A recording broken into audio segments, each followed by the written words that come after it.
views and opinions expressed in this podcast are solely those of the individuals participating in the show. All persons described or mentioned in the podcast should be considered innocent until proven guilty in a court of law. This podcast contains subject matter such as violence and graphic descriptions along with adult language, which may not be suitable for all audiences. Listener discretion is advised. On April 8th, 1980, a wealthy couple from New York check into a Holiday Inn in Brunswick, Georgia. They check in, they take their luggage to their room, but they are never seen again. You're listening to the Mysterious Bruce podcast, and tonight we bring you the case of Charles and Catherine Romer.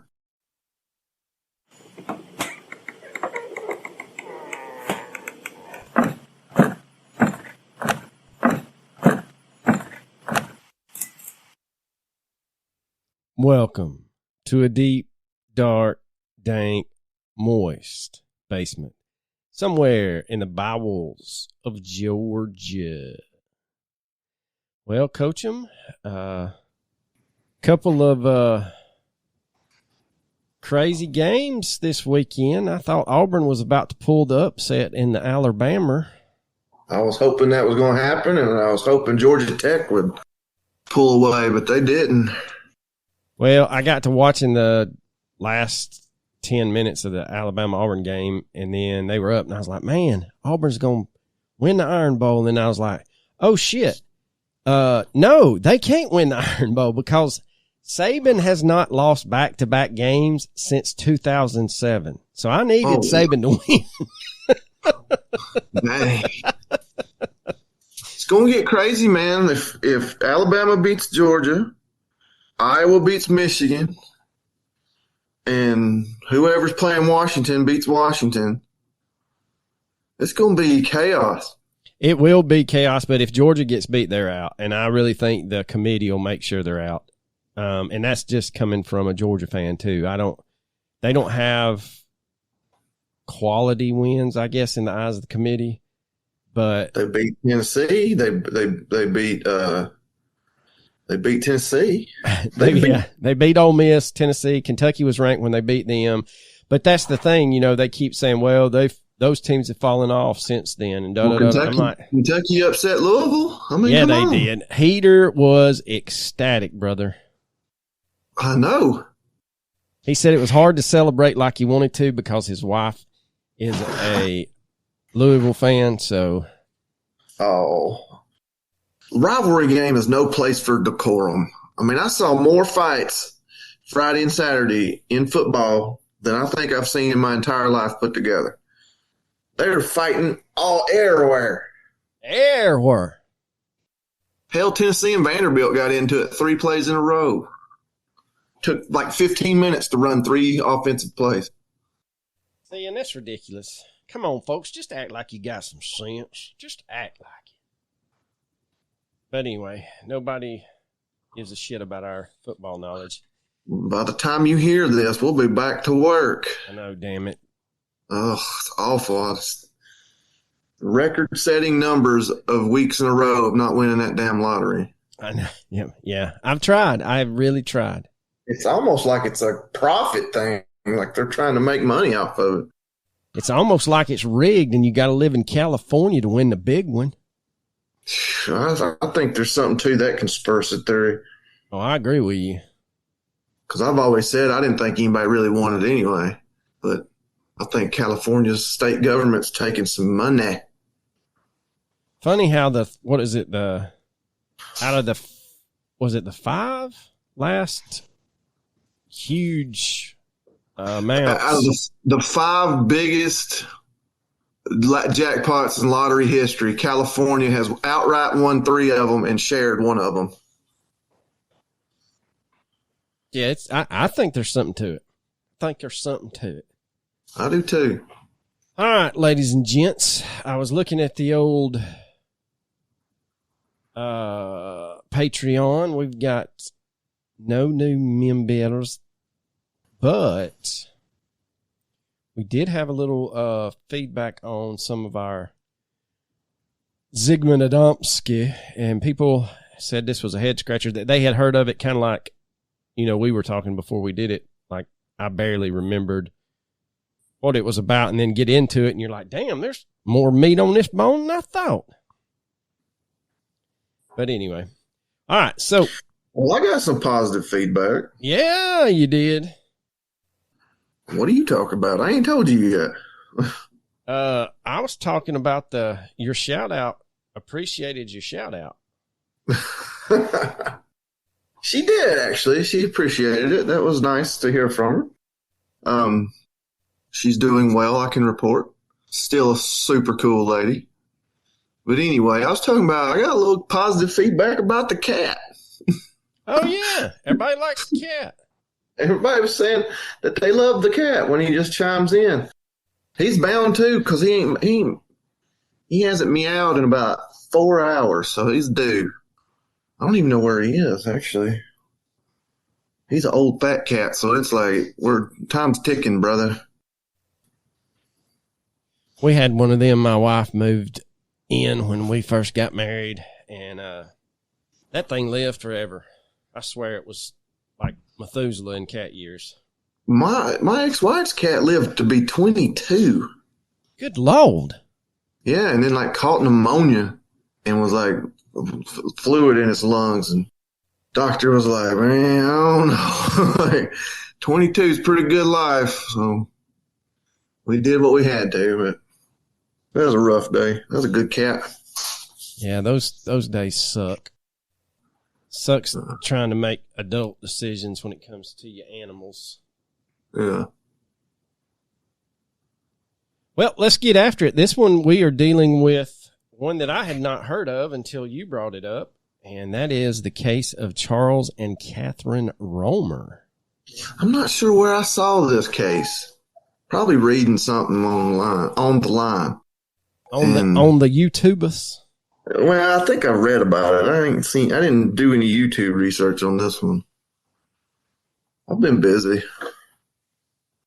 Well, we've got one Charles Robert Romer, who was born in August of 1906 to parents John and Mabel Romer. He was the oldest of 4 children and grew up in the New York City. Not the city, he just grew up in New York. It's the same place. There's no such thing as New York State. It's all Manhattan. Yeah. There's no boroughs. There's no anything like that. It's just Manhattan to me. And this is where he would spend most of his life. Charles was described as an intelligent, hardworking, and determined man. He would go on to have an extremely successful career in the oil industry, eventually becoming an executive for the Sinclair Oil Corporation. That's one of them there old ones that kind of got swallowed up by one of them big ones. So if you don't know Sinclair, you need to do a little research. But Charles would marry a woman named Jan O'Shea in 1929 in New Rochelle, New York. The couple had 2 sons together, Charles Jr. and Richard. Charles Sr. and Jane were very social and enjoyed attending equestrian events and hosting parties. They also owned property in Miami, Florida. Following Charles's retirement from the Sinclair Oil Company or Corporation, they often began spending their winters in Miami. This is better known as your typical snowbirds. Unfortunately, this all changed when Jane passed away in 1973 at the age of 65, leaving Charles a widower. Now, Catherine Blanchfield was born in July 1902 in Philadelphia, Pennsylvania. In 1925, she met a man named Frank Keller, 13 years her senior. The couple would marry in 1926 and had 1 child together, a son named Frank Jr. Catherine was active in many clubs, and through the New York social scene, her and Frank became friends with that Charles and Jane Romer. Now, Frank would pass away in May of 1965, leaving behind a devastated family. Catherine, now a widow, eventually reconnected with Charles, and the two began to date and soon fell in love. They had both loved late in life. They had both lost their significant others and had already been friends prior, and everyone would state that the new couple was really happy that they found love again. Now, keep in mind that by this time, both Catherine and Charles were in their 70s and fully retired, so they had plenty of time on their hands to spend together. On December 3rd, 1974, the couple got married, and the newlyweds would soon move in to an apartment building which Catherine owned in Scarsdale, New York. This would be home for most of the year, but just as Charles and his first wife, Jane, would do, he and Catherine began escaping the harsh New York winters each year by traveling down to Florida and staying in the Miami. Man, that is a drive, boy. Yes, it is. You can't get there Miami from here. Hold, please. We about had a conundrum. You about heard my fat ass hit the floor. My chair started rolling, and I had to hop up. A lesser athlete would have been harmed. My ass would have been on the floor. I guarantee it. I got a new chair, Matt, and that thing's slicker now. Shit. But anyway. So every year, the new couple would pack up as soon as the cold weather rolled in and would make the long drive to Miami. The winter of 1980 was no exception. Charles and Catherine made the trip to Miami, having just celebrated their 5-year wedding anniversary.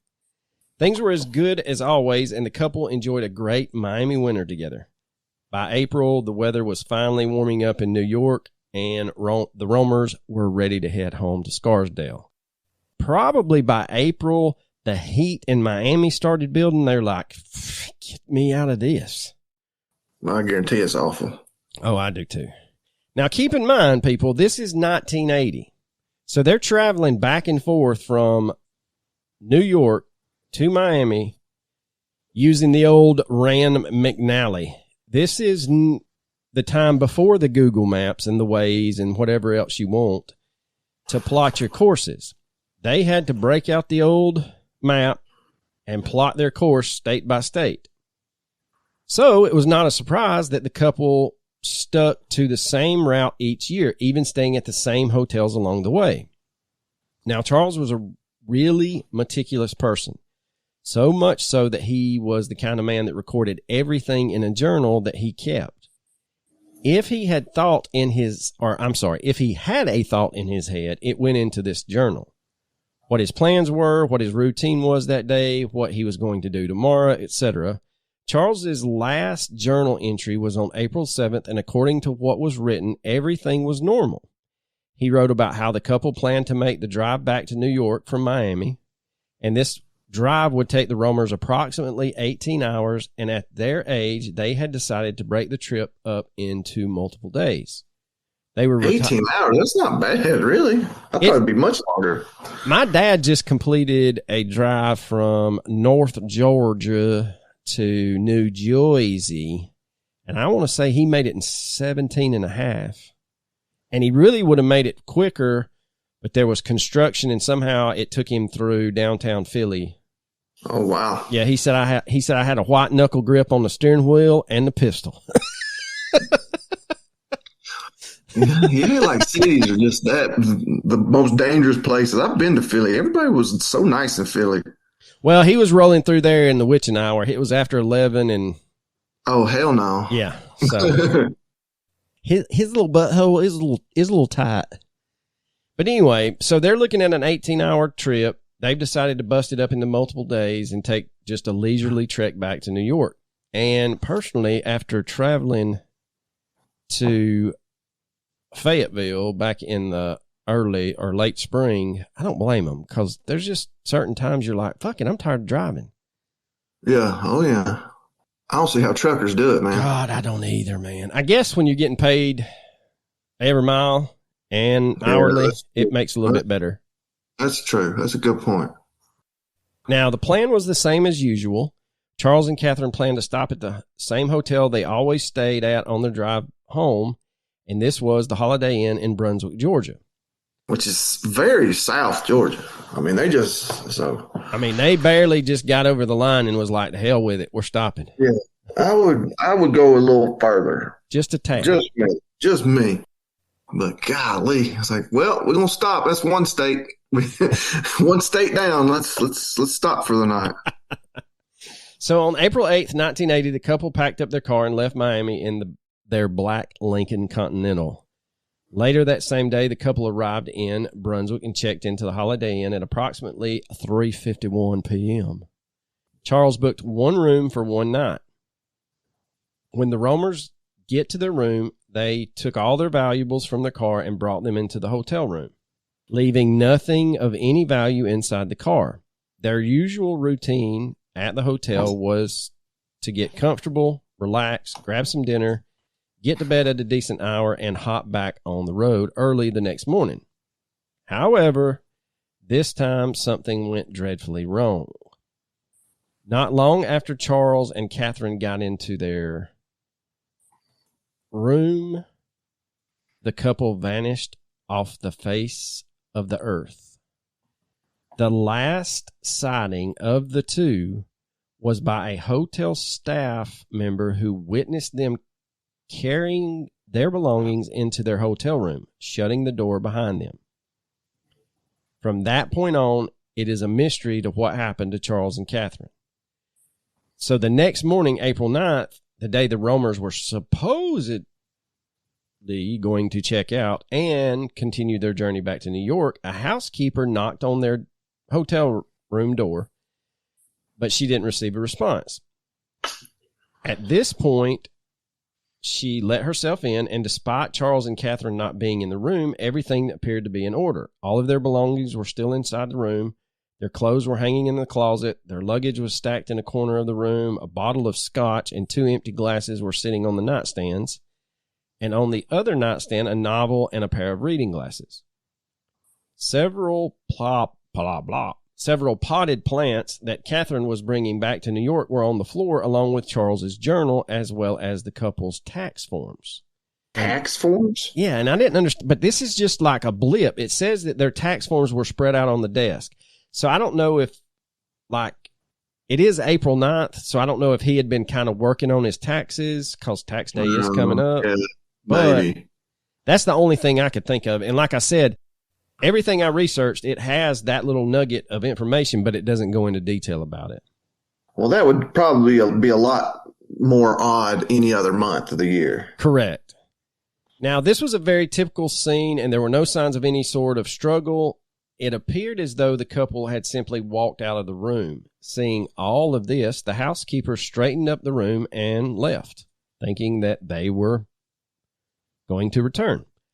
By the time the housekeeper knocks on the door, the Romers should have been well on their way back to New York and have checked out. They were very much creatures of habit, and under normal circumstances, they would have gotten up very early and got on the road. No one knows exactly why or what caused it, but there was a miscommunication between the housekeeper and the hotel staff. So no one was told that the Romers' belongings were still inside their room, a room they had only paid one night for. They had not checked out, and it actually took a few days for the hotel staff to realize that Charles and Catherine were even missing. While this is strange, given the fact that they had only booked a one-night stay and never checked out, it is 1980, and you have to keep in mind that Brunswick, Georgia in 1980 was not a bustling tourist destination. No. It wasn't until the same housekeeper who had cleaned the Romers' room on April 9th went back to the room to clean it 2 days later and found the room looked exactly the same as it had the last time she had been there. The place had been untouched and the Romers were still nowhere to be found. This time she realized that something was wrong and instantly notified the management at the Holiday Inn, who in turn calls the Glenn County Police Department to report the couple missing. Glenn County realizes once they arrive on the scene that not only are Charles and Catherine missing, but so is their Lincoln Continental. So by this time, Charles and Catherine's children were starting to worry about them because while it was not uncommon for the Romers not to call every day, it was odd that they had not heard from them in such a long period of time since they were traveling back. Usually the couple would have checked in throughout their drive back, updating their children where they were, how things were going, but not this time. They hadn't heard a word from Charles or Catherine. Also, keep in mind, we're still talking about 1980. Cell phones were not an option. By the time investigators arrived at the hotel and began their investigation, the Roemers had already been missing for several days. This put the investigators behind the 8 ball because the last time anyone in the family had heard from the couple was on April the 6th. That's 2 days before they even left Miami. During that conversation, Charles spoke to his son, Charles Jr., and wished him a happy Easter. Phone records also showed that Charles had phoned their residence in Scarsdale, New York at 4:17 p.m. that day and had spoken to their housekeeper, letting her know they would be home in a few days. So police began their search and immediately ruled out the couple would have just run off. This was a very stable couple in their 70s. There was no indication that they would ever want to run away or escape their lives. For them to go missing, something terrible must have happened after they checked into the hotel. The night that authorities are notified that the Roemers are missing, detectives examining the hotel room found what was later determined to be roughly $500,000 worth of Catherine's jewelry. After speaking with family members, authorities determined that some of the jewelry was missing. A platinum ring with an emerald-cut diamond and 3 pairs of earrings valued at $150,000 was missing. It was believed that Catherine was likely wearing at least some of those missing items. She was known to wear many expensive pieces everywhere she went. The only other items that appeared to be missing were Charles's wallet, thought to have contained $400 to $500, Catherine's purse, and the Lincoln Continental. And when it comes to Charles's wallet, they said that's about what he kept on him in cash every day. Like, he always made sure he had anywhere between $400 and $500 cash. Now, police began searching the area, checking the local hospitals, and their thought process was that maybe something had happened to the couple and they were in the ER, but nothing turned up. They also checked the morgues, and again, nothing. So they're just gone. I mean, like blinked out of existence, gone with the car. With the car. Yeah. So, dang, it's a mystery. It's one of our mysteries. Through the combined efforts of Glenn County Police Department and the FBI, almost every square mile of Glenn County was searched. Since Brunswick is surrounded by water and basically located on a peninsula, it is typical that when someone goes missing along with their vehicle, that it usually means they ended up in the water somehow. Police theorized that maybe the Roemers were on their way to dinner that evening and had a car accident and ran off the road into the water. So that was going to be my theory. Well, like nothing else I could think of. Well, following up on this theory, an extensive search was not only carried out by land, but by air, and also in each individual body of water along the route. Authorities went as far as to search every island within a 20-mile radius of the hotel, but scuba divers, just like the searchers, came up with nothing. At the time, this became the largest search in the history of southern Georgia, but police found absolutely nothing. It was like the Roemers had blinked out of existence in their car. Police would receive some strange tips during the investigation. Police sent out information about the Roemers and their car, hoping someone in the area had seen or talked to them before or after they went missing. Detectives really had nothing to go on, so they were hoping the public could help in some fashion.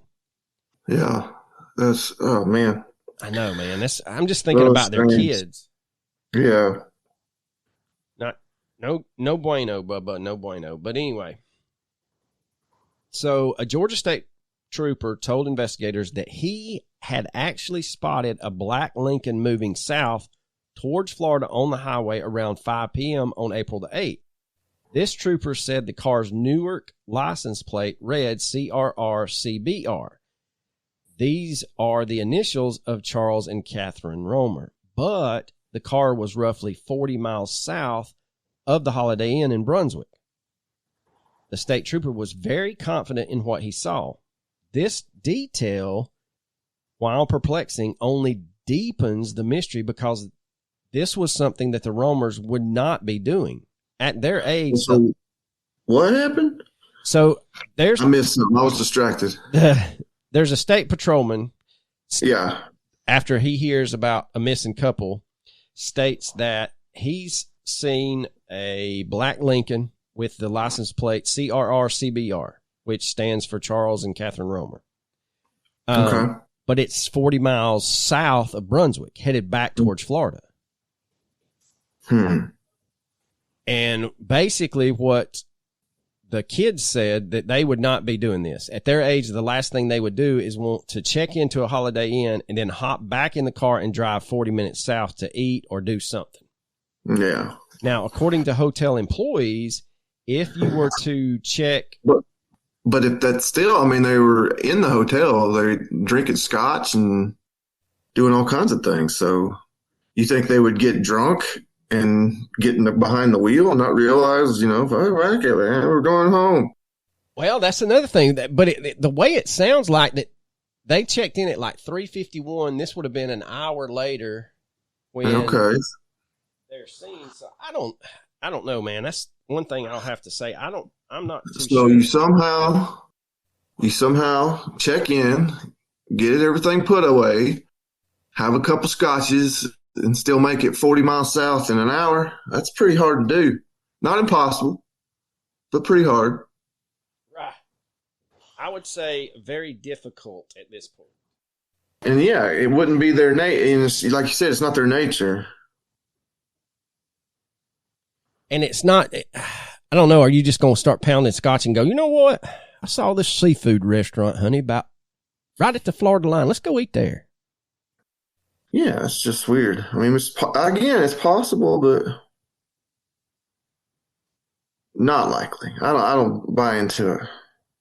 Well, neither was the family. So at their age, the last thing they wanted to do is, after they've driven all day, is check in the Holiday Inn and then drive another hour back the way they came. So according to hotel employees, if you were to check into the hotel, you wouldn't need to drive very far to reach the nearest restaurant. And this is because the Holiday Inn at the time had a restaurant inside the lobby of the hotel.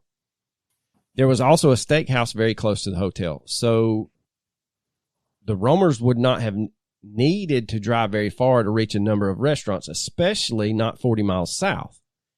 Now, this supposed sighting is extremely odd due to the fact that if we are to believe that the trooper did in fact see the Romers, they had just checked into their hotel.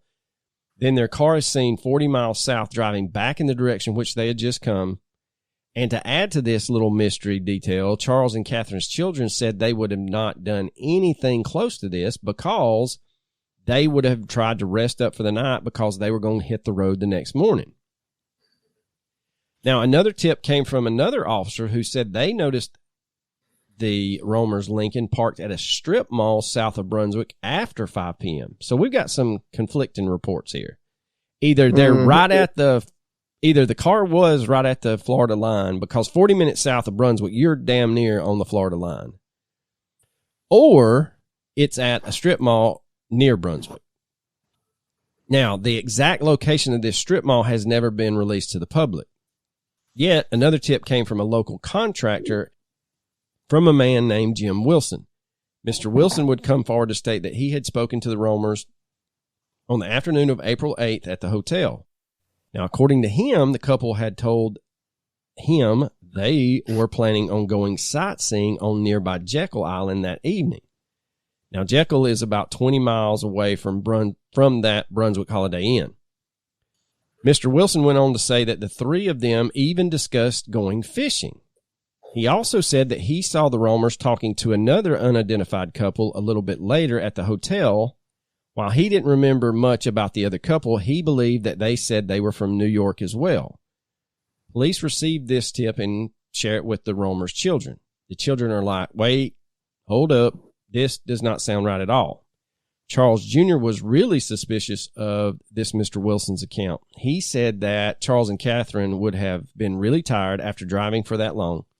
He knew his father and knew that they would have stayed close to the hotel. He said, quote, "They weren't the type that went sightseeing. Usually they just check into a hotel, have a drink in their room, go down to dinner in the hotel restaurant, and then go to bed. It's very unusual that they would go out. Again, my gut feeling is that something happened here at the hotel, not in the lobby, but possibly in the parking lot, end quote. So just to reemphasize what Junior is saying is it's not only out of character for the couple to make plans to go sightseeing, but it was also not believable at all.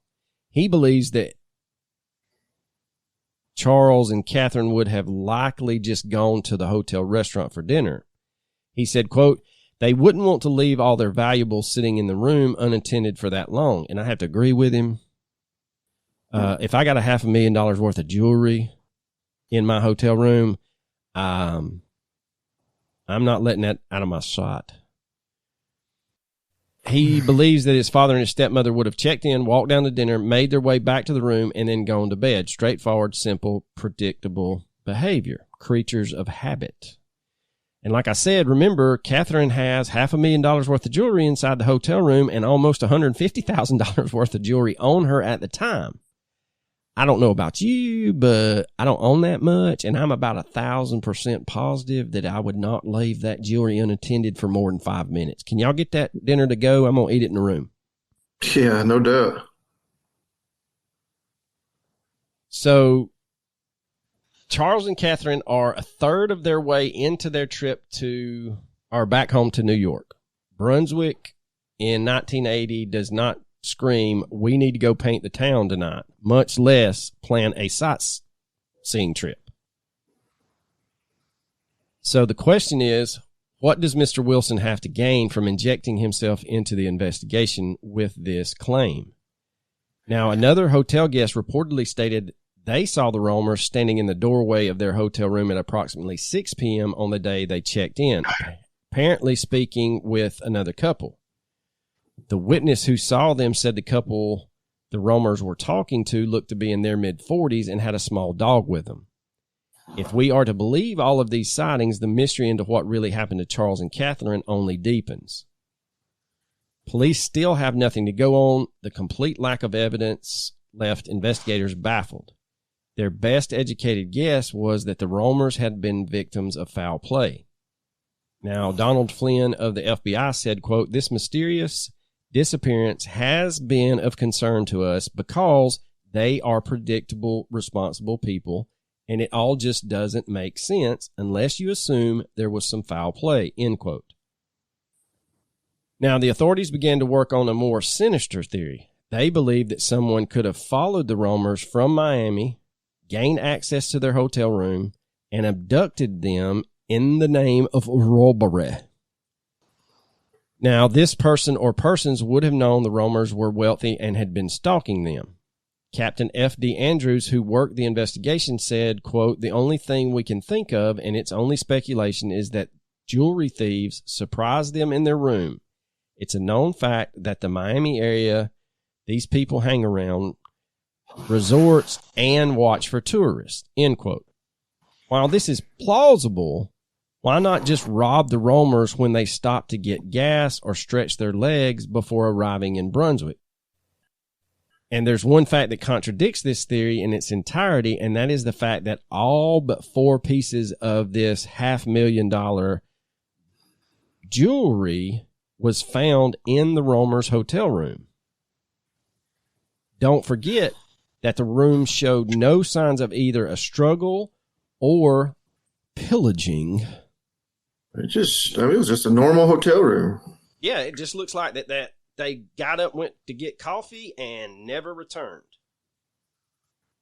It's so weird, man. And like, no real security cameras there, I bet. No, the way nothing like that. I was going to say, the way I kind of read into it was that basically, I mean, hell, me and my family used to go down to Jekyll Island every Memorial Day weekend. And I can tell you, there is nothing in Brunswick. No, probably, yeah. To this day, there's probably not much. There is a paper mill plant that stinks up the whole town.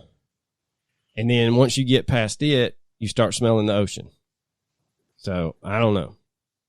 Now, It is possible that the jewelry that Catherine had on her could have been stolen, and that was the motive, but the lack of any clues or suspects or anything else that might shed light on what became of Charles and Catherine went understandably cold. Glenn County Police Lieutenant R.J. Smiley said, "I've never seen anything like this. All we have is 2 missing people, and there's no law against being missing." Now, another logical theory is that they might have gone out that evening, perhaps to a restaurant, and like I said earlier, drove into a body of water at some point and were simply missed in all of the searches. However, according to authorities, all of the nearby local bodies of water were thoroughly searched. So to not locate any trace of the couple or their car is quite perplexing. Very much so. Now, months would pass with no leads, and Charles and Catherine's children struggled to come to terms with the disappearance of their parents. The heartbreak of losing them was made even more difficult by the lack of closure or evidence. They didn't have any idea what happened to them or if they were even still alive. However, the family didn't give up. They set out and hired the Whack and Hunt Detective Agency out of Coral Gables, Florida. They sound very professional. And that's what I giggled when I first saw this, but supposedly this detective agency was known all over the world and specialized in disappearances back in the 80s. So the Whack and Hunt detectives began a very in-depth investigation for the Roamers, and during this 3 months investigation, they interviewed everyone that was possibly connected to the Roamers in the Holiday Inn. They talked to the hotel staff, housekeepers, and other guests. The investigators would come back to the Roamers' children and explain that they were just as perplexed as the local authorities. They found no proof, no leads, no clues, no evidence, ne'er a trace of the Roamers anywhere.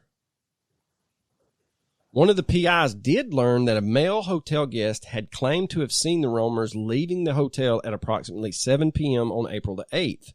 He stated that they were alone. Another alleged sighting of the Roamers, which could rewrite the timeline of events, but unfortunately, all efforts to locate this man for further questioning were for naught, because the PIs only knew the man lived somewhere in Pennsylvania and could not find him. Wow. So he's okay. Yeah, so I don't know how that, like maybe they were going through the old police interviews and there was a guy named Bill, and Bill said, "Hey, yeah, I remember seeing him around 7 p.m., but they didn't get Bill's name or address, like last name or address." And so they're not very good investigators.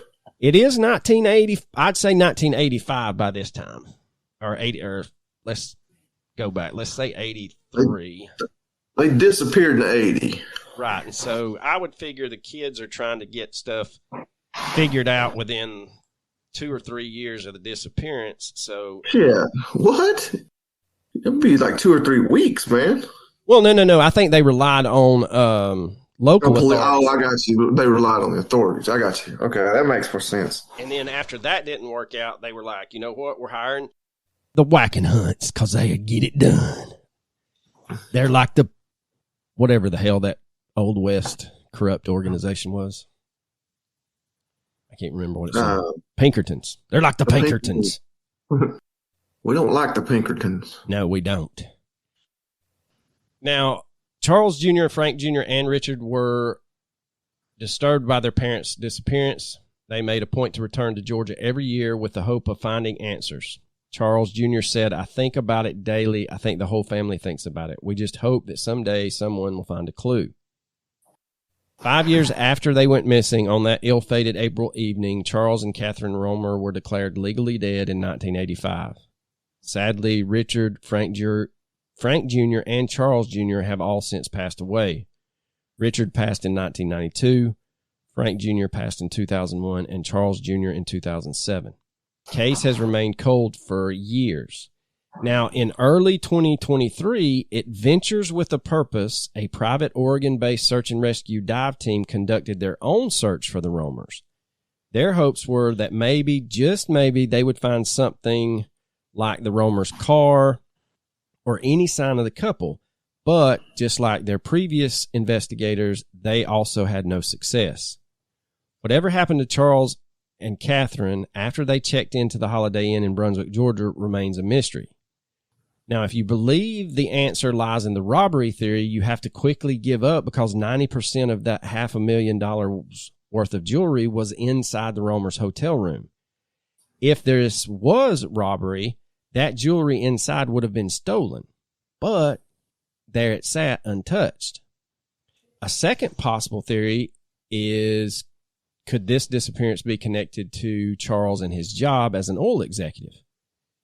Did these disappearances have any connection to Charles and his line of business that he still maintained? This is also a possibility, but it seems rather unlikely. For one, Charles was retired. He was long out of the business, so why would someone now come for him in the middle of a road trip? Charles wasn't in the midst of any big disputes. His journals didn't mention any types of problems or fighting with anyone, or that he had any big business dealings as a consultant. Some people who believe that Charles's oil days are to blame for his and Catherine's disappearance point to what happened in 1983.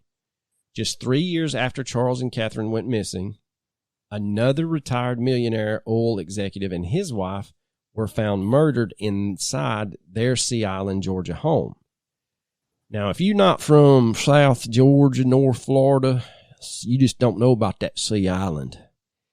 Sea Island is a very posh, lush 5-mile strip of land in the Georgia Golden Isles. It's a very popular destination for the wealthy. Sea Island is only 20 minutes away from Brunswick and the Holiday Inn where the Romers were staying. Now, the bodies of W. Britt Roberts, 61, and his wife, Merrill Roberts, 52, were found at their home after a worried neighbor called police. The couple had planned to attend a party that evening before, and they never showed up. So the neighbor, being concerned, phoned the authorities. Mr. Roberts was the former president of Chevron Oil International, a division of the giant petroleum business. He was elected president of Chevron International in 1965 and held that position until 1977. Roberts was a down-to-earth guy who became well-known in the town of Sea Island when he and his wife moved there in 79. Tragically, the couple were discovered murdered in different bathtubs of their mansion with their hands bound with electrical tape. Oh, wow. Robbery appeared to have been the motive because their house was pillaged and many of their valuables were stolen. Now, why murder them? That's what I don't understand.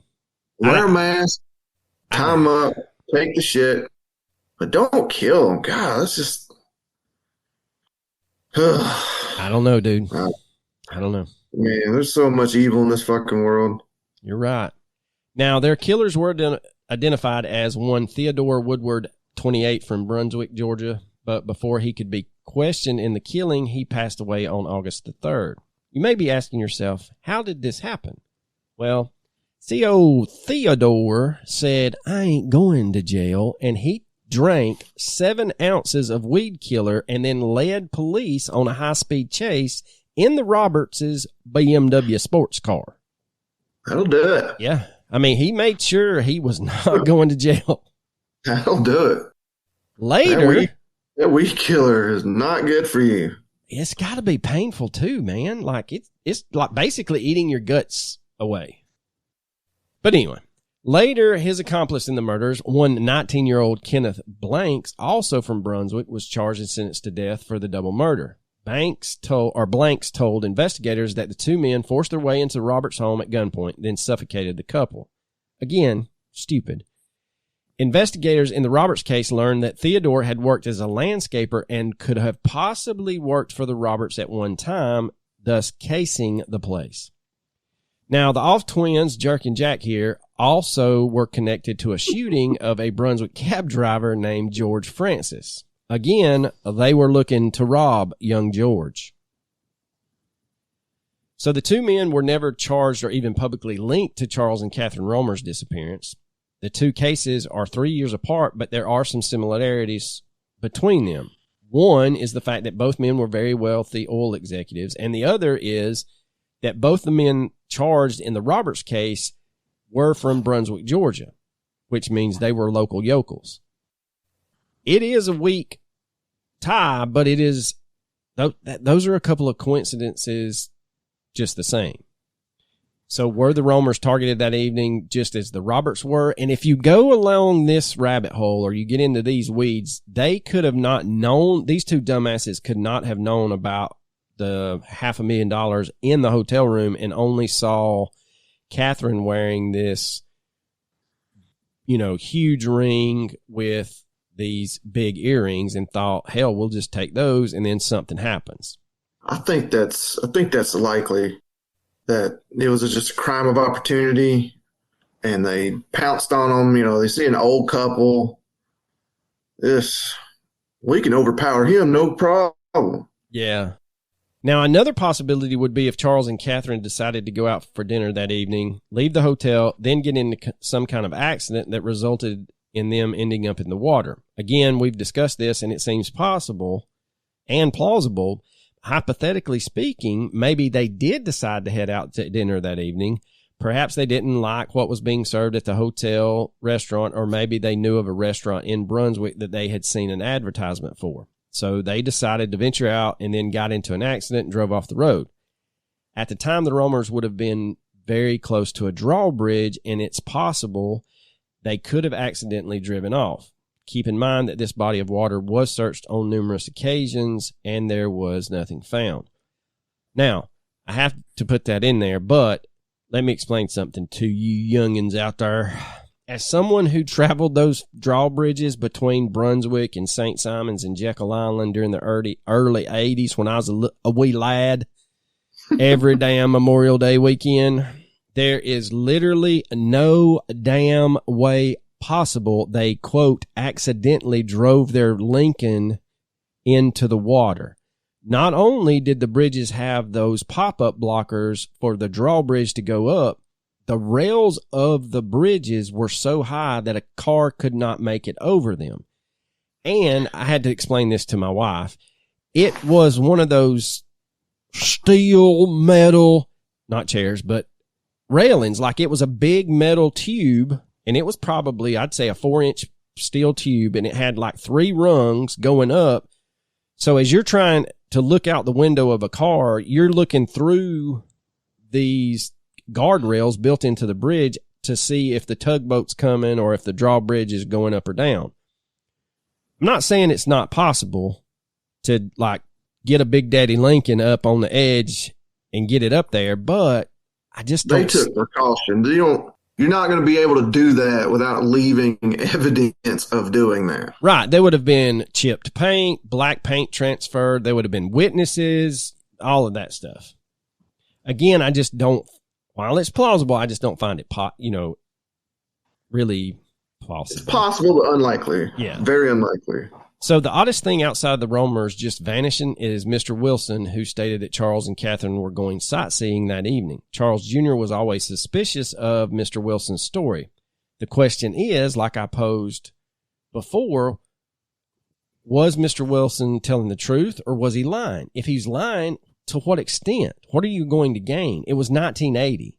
He may have made the local newspapers in and around Brunswick, possibly, more than likely, made the newspapers in Savannah. On a long shot, he made the Atlanta Journal and Constitution about them disappearing, but I couldn't find any TV interviews or news specials that had him on there saying, yeah, I saw him and we were planning on going fishing. So again, to what end? I know people interject themselves into stuff to gain notoriety. I just don't feel like back then that notoriety would have done him any good. I may be totally off base. I mean, there may be archival footage at the Glenn County Library that shoots my little theory to shit and back, but I couldn't find anything. Now, another thing is what is up with the sightings of the car. Were the Romers driving around Brunswick and 40 miles southward within 5 minutes of each other? Did they get lost? If it were not the Romers in the Big Daddy Lincoln, then who was? If the car had been stolen, why has it never been spotted again? This is one of our famous cases that you can talk yourself into a theory, and then just as quickly as you talk yourself into it, you can talk yourself out of it because you're like, nope, dumbass. You got to look at this angle, and that shoots that one to the hell and back. Very true. That, ladies and gentlemen, is the case of Charles and Catherine Romer. I would like to hear what y'all think. We always ask, but I just don't know. I mean, like, the more I verbalizing my research, I'm kind of like you. Like, maybe it was a crime of opportunity. You know, maybe they just happened to. Plausible, but I mean, two local yokels are just going to be able to get rid of a body successfully like that. And then turn around 3 years later and shit the bed and suffocate two rich people on Sea Island like they wasn't going to be found. Yeah. And successfully get rid of the bodies and get rid of the car, get rid of everything. I don't know. I don't either, man. It was 1980. It was much easier to do something like that than it is now, but still. Again, very plausible theories out there, but and we're not talking about like very acidic water where you could drive it off into a swamp. I'm sure there's a swamp around there, don't get me wrong. But you would think if there was a swamp that had a reputation of people dumping crap in it, that would have been one of the first places they searched. And it sounds like at the time Glenn County wasn't your average South Georgia police department. And they were like, look, we got a missing couple, wealthy from New York. We need FBI agents. And so I just don't feel like they didn't do their due diligence, I guess is what I'm saying. Yeah. But anyway, so recommendaciones, young Coachum? I have to recommend the return of The Mystery at Blind Frog Ranch. I do like him, old some bucks. He likes to say that all the time. I like that show, and I think if any show of this tie-up, any show of this type's going to find something, I think it's going to be them. Well, he's owned the ranch for like 10 years and kind of dabbled in it, and it sounds like he's got some financial backing now to kind of help him. Well, he's clearly a rich man. He got excavators and all kinds of shit. Yeah, and he's got that archaeologist this season. And I'm sure the show is helping pay. I'm sure the show's paying him pretty good. Yeah, I would too. I'm going to recommend the Amazon Prime special, The Hunters, with Al Pacino. It's called The Hunters, and it's about a little tight-knit group of Jewish Holocaust survivors who realize real quickly that some of these very nasty Nazis were allowed to come over to America and start a new life, and they hunt them down one by one. Spoiler alert, they go along with the first season and into the second season that Hitler did escape, and they track his ass to South America. So if you like that angle, they take some creative liberty and bring one Führer to justice. But it's very good. Al Pacino I think he does a pretty good Jewish accent. Now the main character, he's a young guy in his 20s. He'll make you want to reach through the screen and chokeslam him, but is that his role? Is that what he's supposed to do? He's a pacifist. So he did a good job, huh? Yeah, he's doing a very good job. He's a pacifist, and I'm like, dude, you're going to have to just nut up.